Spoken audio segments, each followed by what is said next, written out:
सकाळचे 10-10:30 वाजले होते, वाटतच नव्हतं. असलं भारी क्लायमेट झालं ना, काय विचारूच नका. आणि सकाळ सकाळी आई घातली ज्या आईची गांड्याला पुट लावते, त्याचं तोंड बघितलं. आता दिवस कसं जाते काय माहिती. आई घालते काळीच मावा आणला होता.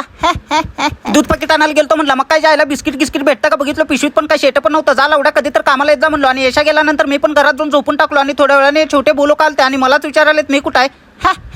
आणि छोट्या बोलोकांना खूप प्रेम म्हणलो. आणि माझ्या नादाला लागू नका रे, अभ्यास करा म्हणलो. आणि घरात जाऊन उरलेला सुरलेला आयुष्याचा विचार करत बसलो होतो. आई घालत जाऊ द्यायच्या आईची गाण पुढचं पुढं बघू म्हणलो. तेवढ्यातच मम्मी चहा आणून दिली. चहा पिऊन पद्धतशीर बाहेर गेलो. पप्पा आणि मामा पान खात होते, मला पण द्या किंवा मामा म्हणलो. कधी तर एक दिवस पाहिजे पान खायचं. पान खाल्लं चांगलं असते. पान पलटी केला सर्वच. पान पलटी धडा दुसरा. कात्या ओय ओय असं पद्धतशीर 3-4 पानाच्या गाड्या घातलो. आणि अजात असं आव करून पान खाल्लो. मामाचा आभार मानलो आणि घरात गेलो. पाना नको तुला.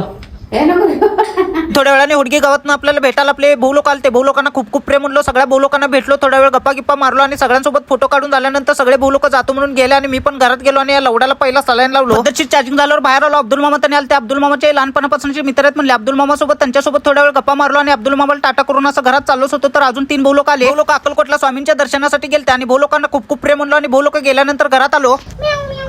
असं घरात गेलतोच, तर अजून थोड्या वेळाने बोलोक आले. बोलोकांना खूप प्रेम म्हणलो. आणि ह्या बोलोकांसोबत पण थोड्या वेळ गप्पा मारत उभारलो. आणि थोड्या वेळाने बोलोक जातो म्हणून गेले. आणि आज आपल्या लहान भावाचा बर्थडे आहे, ते उद्याच्या भागात बघा.